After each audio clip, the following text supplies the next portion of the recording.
On the news, court sacks Ebonyi State Governor David Umahi and his deputy.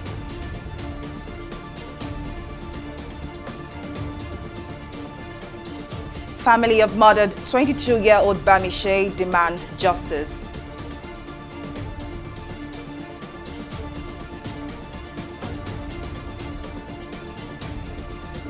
And APC secretary resigns 24 hours after Governor Sani replaces Mai Malabuni.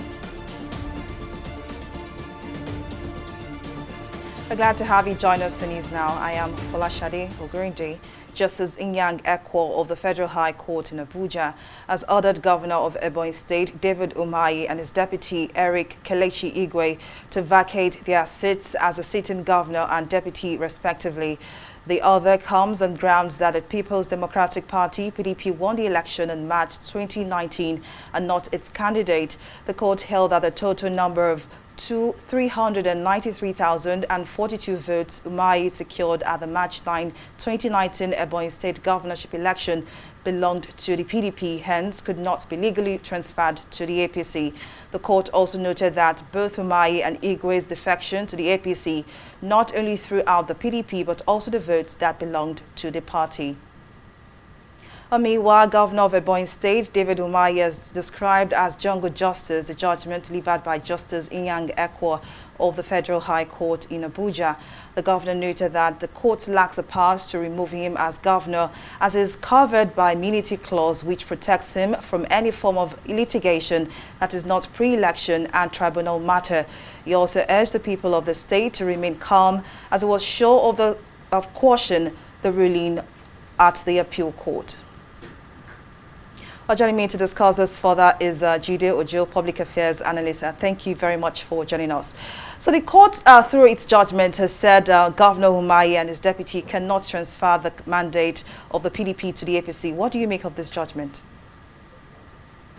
Well, I think it's a well-considered judgment, and it will have a far-reaching effect on the polity. It will help to sanitize Nigeria's political climate to the extent that our political class have been using, they've been taking the electorate for granted. It's a time-honored electoral position that when since there is no provision for independent candidacy, you are casting ballot for the party.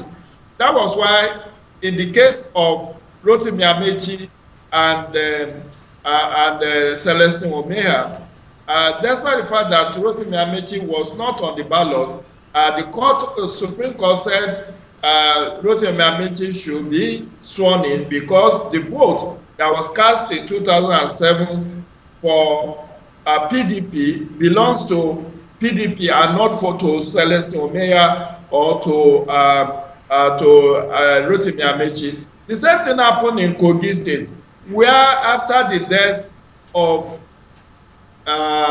Prince Abubakar Audu, the person who succeeded him, that's Governor Yahaya Bello, then he happens to have come distant second in the party primary.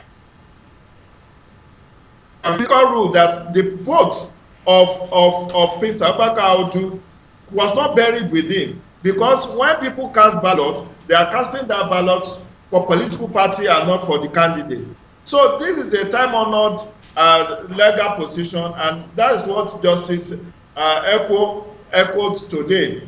And I believe it will help to sanitize Nigeria's political climate to the extent that people going forward, those who want to trade with the mandate of a political party, need to first resign. Even if they want to defect, they should defect, but resign their membership of that party and relinquish the position they want on the basis of that party then they can go and recontest under another party. I think that this is my own position. It's a well-considered judgment, and I do hope that the appellate court, that is the Court of Appeal and the Supreme Court, will also upheld this position of the Federal High Court, Abuja. Now let's make reference to the case of the PDP and the Zamfara State Governor. The court in this case struck out the suit against Matawale for defecting to the APC. Now, could you briefly tell us what makes this case different?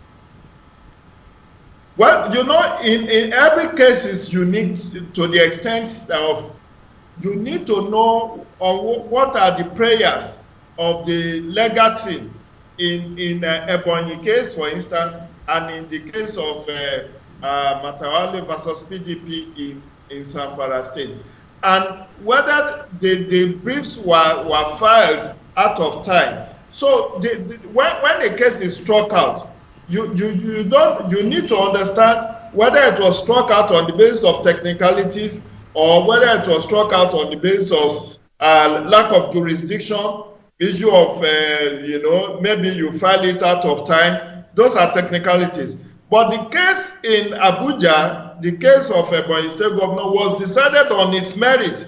It was not on the, and by the way, it also settles the issue of immunity. The governor Umahi is claiming immunity from prosecution. He was not being prosecuted. The case, the merit of this case was not the governor per se. The ruling was party versus party. The ruling in Abuja is that you cannot transfer the mandate of a party to another party. So it wasn't as if it was Umahi in person that was on trial, it was the party. So the case in Zamfara, it could have been struck out on the basis of technicalities. I have not read that judgment, but we need to understand that, again, even for the case in Ebonyi, this is court of first instance. He still has a right of appeal up onto Supreme Court. But like I said, I've expressed my sentiment that I hope this will be a locus classicus, in which case it becomes a reference point. And subsequently, any governor who wants to defect will first have to resign and then relinquish the mandate of the party upon which it came to power. Then it can go to any other party that it wants to defect to. This has nothing to do with Section 68 subsection 1G, which some people may want to be claiming, because that one has to do with the National Assembly, and that is for the parliamentary position. So it's a well-considered view. For me, as far as I'm concerned, this case in Ebonyi is a well-considered view. We do not know the merit of the case in Zamfara, whether it has to do with whether the case was only struck out because of technicality. So to that extent, I will not want to comment beyond what is in public domain. I've not been indeed, Judy Ogill, sorry to interrupt you there, but in all of these cases and in all of these prayers, they're all the same. That of Zamfara and other scenarios you've mentioned, but definitely it's a wait and see situation, and David Umahi has responded, and we'll see what takes place after that. But Judy Ogill, a public affairs analyst, and thank you very much for your contribution on the program. Well, moving on and still on politics, the crisis rocking the All Progressives Congress, APC, took a new dimension on Tuesday when the National Secretary of the Caretaker Extraordinary Convention Planning Committee, John Akpanu Duedohe, tendered his resignation letter. He submitted his resignation letter to Caretaker Committee Acting Chairman Governor Sani Bello during a routine meeting of the committee at the party secretariat in Abuja on Tuesday. Earlier, there were reports that President Muhammadu Buhari had ordered the sacking of Governor Maimala Buni as the chairman of the party. President Muhammadu Buhari has extolled Nigerian women in celebration of International Women's Day. According to the president, this year's celebration is an opportunity to reflect on the vital roles women play in society and in all walks of life. In a statement signed on Tuesday by the special advisor to the president on media and publicity, Femi Adesina, President Buhari noted that women are not where they should be in different spheres of endeavor. The president, however, said he believes that they can no longer longer be deprived for too long, as they consistently prove that they can hold their own on all fronts and in all fields. Meanwhile, women in their numbers have again stormed the National Assembly following the rejection of women-related bills. The women under the aegis of Nigerian women groups had last week protested against the action of the lawmakers. They said the marginalization suffered by women must stop in the country.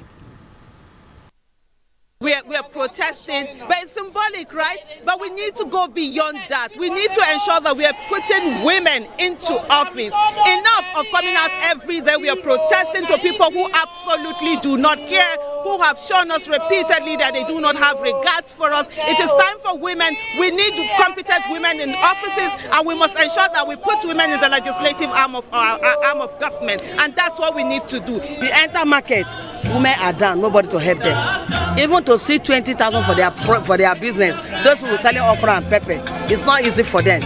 I told them that we should elect the chairman that we know when we go there to knock will help us and assist women for their business. That's why I was able to get those women. So we pray that this time around, anybody that is coming out, you should come out to the help of women. Because when you have to have mind, if you have women in your heart, you are going to make it. My message to the Nigerian women is that they should not get tired. We must continue to struggle. Women have been struggling and they have been contributing positively to the economy, to political development and social cohesion in the country. And therefore, they should not be discouraged. They should not be allow anybody to ambush them. Women are great assets in terms of progress in the country. We know how women have been contributing positively in this country, and therefore they should not allow any few individual decision makers to discourage them from continuing to advocate for social justice and women empowerment in this country. The House of Representatives has reversed itself on 3 gender-related bills that failed to pass the ongoing amendments for the 1999 Constitution. The Speaker of the House, Femi Gbajabiamila, called for a rescission of the votes on the affected bills after the lawmakers held a closed-door session on Tuesday. While there are 5 gender bills, those to be revisited are Bill 36 to expand the scope of citizenship by registration, Bill 37 to provide for affirmative action for women in political party administration, and Bill 38 to provide criteria for qualification to become an indigene of a state in Nigeria. You recall that on the 1st of March, the House voted for 68 items in respect of a constitutional amendment. However, the aforementioned 3 bills could not step through because you could not obtain the 2/3 majority to pass the bills.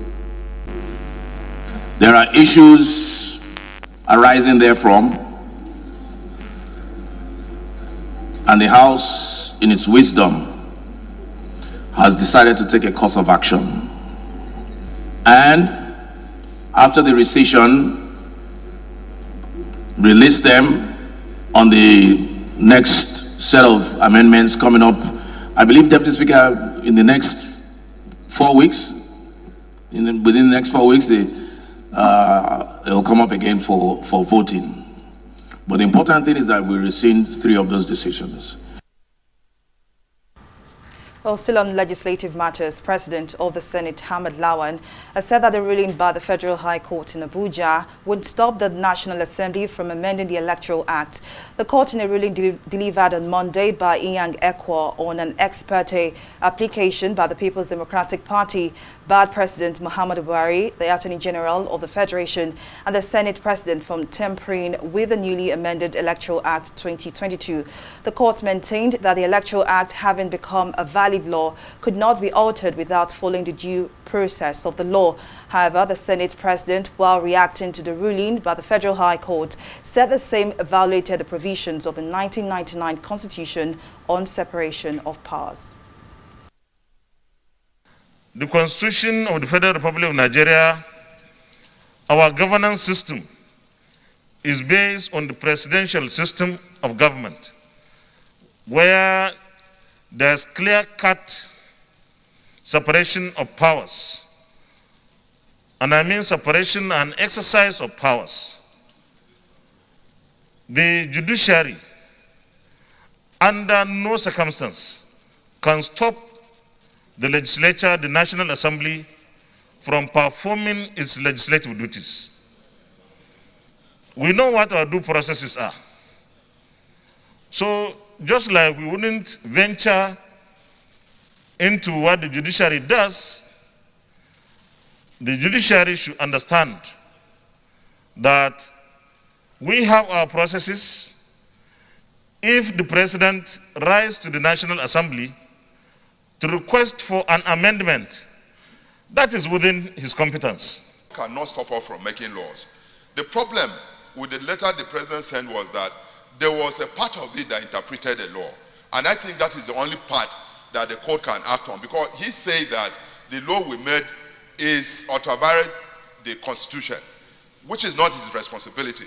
And I think to that extent, the court can comment on that one, but not on the fact that we're making law. I'll take a break here, but still to come, customs suspend VIN automation on imported used vehicles. Details of the story and more right after this break.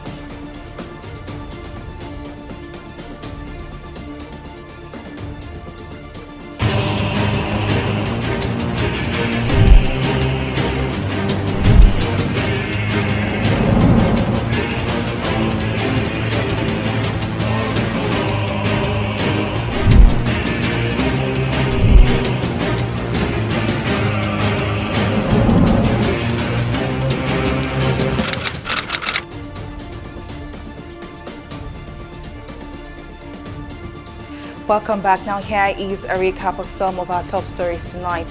Justice Inyang Ekwo of the Federal High Court in Abuja has ordered Governor of Ebonyi State David Umahi and his deputy Eric Kelechi Igwe to vacate their seats as a sitting governor and deputy respectively. The order comes on grounds that the People's Democratic Party (PDP) won the election on March 2019 and not its candidate. In reaction, the governor is described as jungle justice, the judgment delivered by the Federal High Court in Abuja.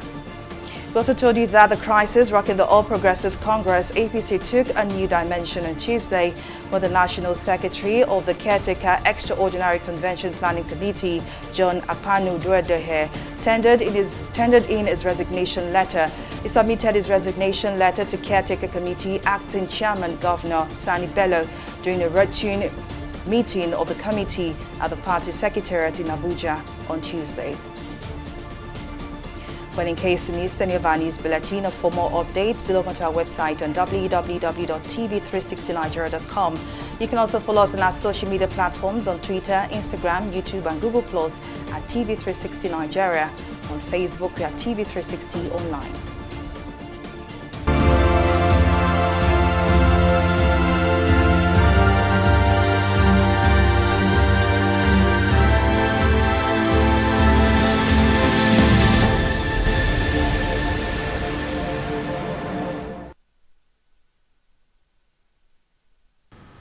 Nigerian Monday recorded its lowest single day of COVID-19 infection in 2022. According to the Nigeria Center for Disease Control, NCDC, 2 cases are recorded across the states of the Federation. The infection were logged in Kaduna and Rivers State. The agency said Lagos and the Federal Capital Territory, FCT, have not recorded any case in the past 3 and 2 days, respectively. Meanwhile, data from the NCDC show that 7 persons were discharged after they recovered from COVID-19 infection. For the 17th day in a row, no death was reported. With the new cases, Nigeria has now recorded 254,659 infections, while 249,206 persons have recovered so far. And now to more COVID-19 stories. The World Health Organization, WHO, has officially confirmed that COVID-19 cases and fatalities are declining globally. The Director General of WHO, Tedros Ghebreyesus, in a broadcast said some countries are experiencing a decline in infections and fatalities and have been able to ease restrictions with low rates of hospitalization. The WHO boss, however, cautioned that it is far too early to declare victory over the pandemic. It is the first time the global organization Organization has confirmed a reduction in infections since the declaration of the fourth wave of the pandemic in 2021. It's encouraging to see that deaths from COVID-19 are now declining globally and in most regions. And it's pleasing to see some countries being able to relax restrictions without their health systems being overwhelmed. But it's far too early to declare victory over COVID-19. There are still many countries with high rates of hospitalization and death, and low rates of vaccine coverage. And with high transmission, the threat of a new and more dangerous variant remains very real. We continue to urge all people in all countries to exercise caution, and we urge all governments to support their people to protect themselves and others. The only sustainable way out of the pandemic is to reach high vaccine coverage in all countries. We must now turn our attention to addressing the crucial question of how we turn vaccines into vaccinations, how we ensure all countries have enough tests, enough oxygen to treat patients, and enough PPE to keep health workers safe. We'll take another break here and return with more stories. Just stay with us.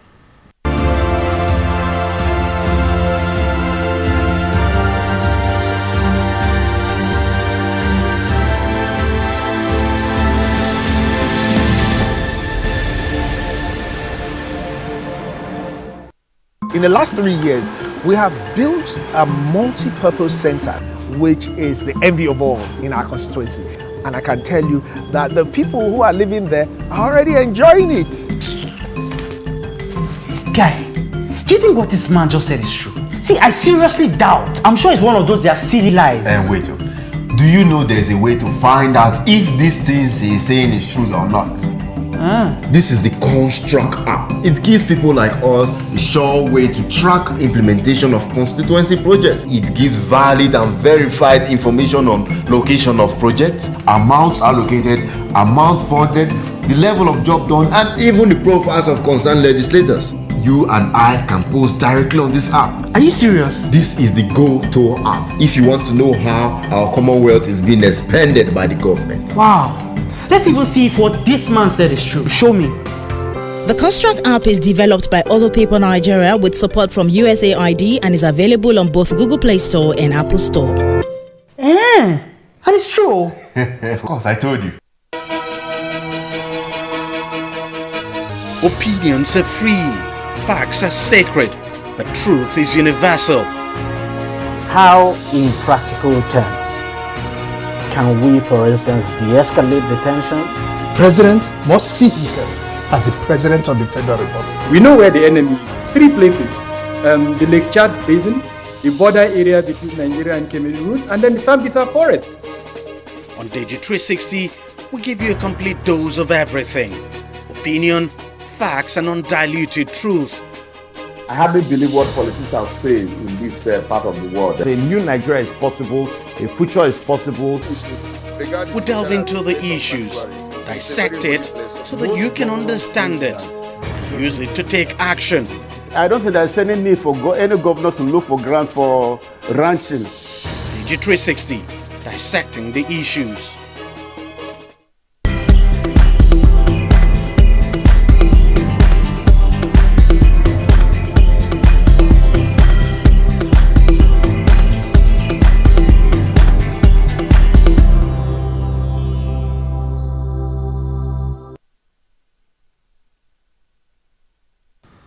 Welcome back. As the controversy over the death of 22-year-old Bamishi Ayanwala, a fashion designer who was kidnapped and murdered in the Lagos bus Rapid Transit BRT on the 26th of February 2022 continues to rage, family members of the victim have called on the Lagos state government to fish out the killers of their child and ensure justice is served. The family made the appeal during a press conference at the victim's family house on Tuesday.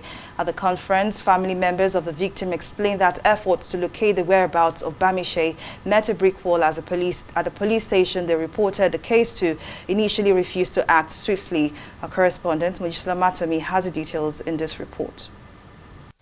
The Ayanwalas are still in severe pain over the death of their daughter Bamishi Ayanwala, whose body was found dumped by the roadside after she went missing on Saturday, February 26, 2022, while heading home to Ota from Ajah. At this press conference held to demand justice for the 22-year-old, family members lament the victim's gruesome murder, saying if the police had acted fast enough, the situation might be different. I believe everything that happened between 12, 1 and 2 p.m. And according to the information, the driver of that said bus, 257, in person of Nice Andrew, came to work on that very Monday. But before he arrived, the management had already given an order that they shouldn't let him drive. So along the line, I don't know the foul play that happened, but according to my own knowledge, I believe he would have been tipped off because he came in and he absconded. Now, few minutes later, after the meeting, they left. They called me and I told them Monday morning, I'll take up the matter. We got there Tuesday morning, We got there on Tuesday. We went to bus terminal 3. They directed us to their office. On getting there, we met the operation manager who told us everything was in order, that they are trying to do their own investigation. This guy is a fashion designer. That is what she learned. And she's doing brilliantly. Brilliantly well. But look at what they have cost. Look at what they have cost us. Please, we want justice.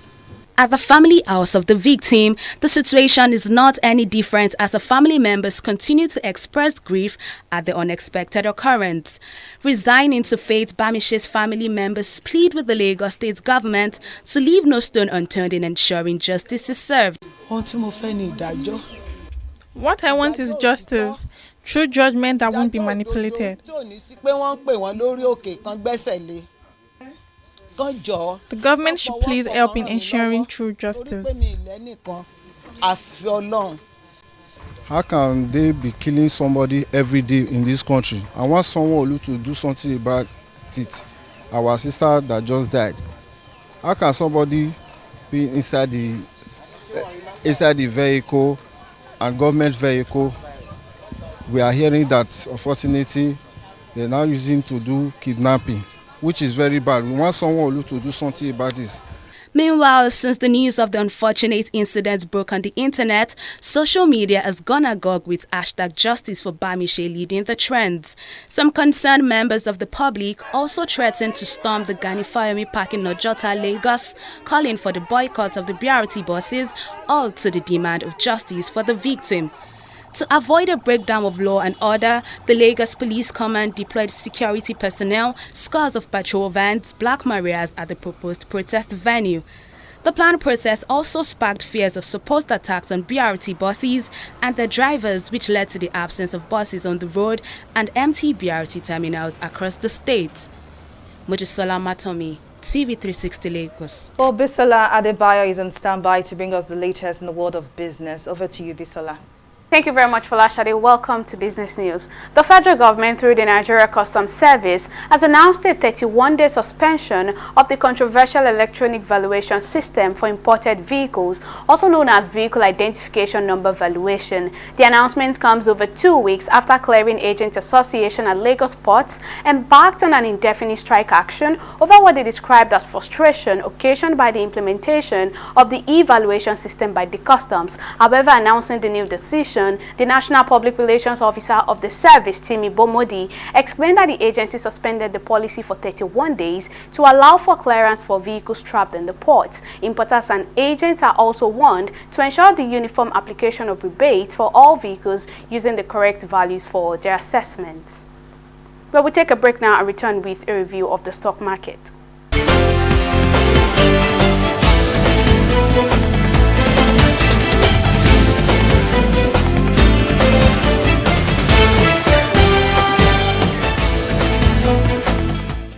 The equities market has refused to buck the trend while the market index is still bearish, this time marginally down by 0.23%. Corporate actions from the bellwethers have been quite impressive, especially dividend payouts, but investors are still trading cautiously. So at the end of today's trading, the all-share index closed at 47,154 basis points. Market capitalization also shows that investors lost almost 60 billion naira when compared to previous day trading. Now moving on to equities that continues to drive the market on a downward trajectory, we have oil and gas giant corn oil leading the pack of losers. Investors slammed the brakes on corn oil, causing it to shed 2 naira 65 kobo at the close of trading. It was closely followed by Jaiz Bank that recorded an 8 kobo loss at the close of today's trading. On the other hand, financial services stocks are obviously in investors' good books right now. Niger Insurance PLC and Chi Insurance PLC led the gain as Spark as they recorded a combined 7 kobo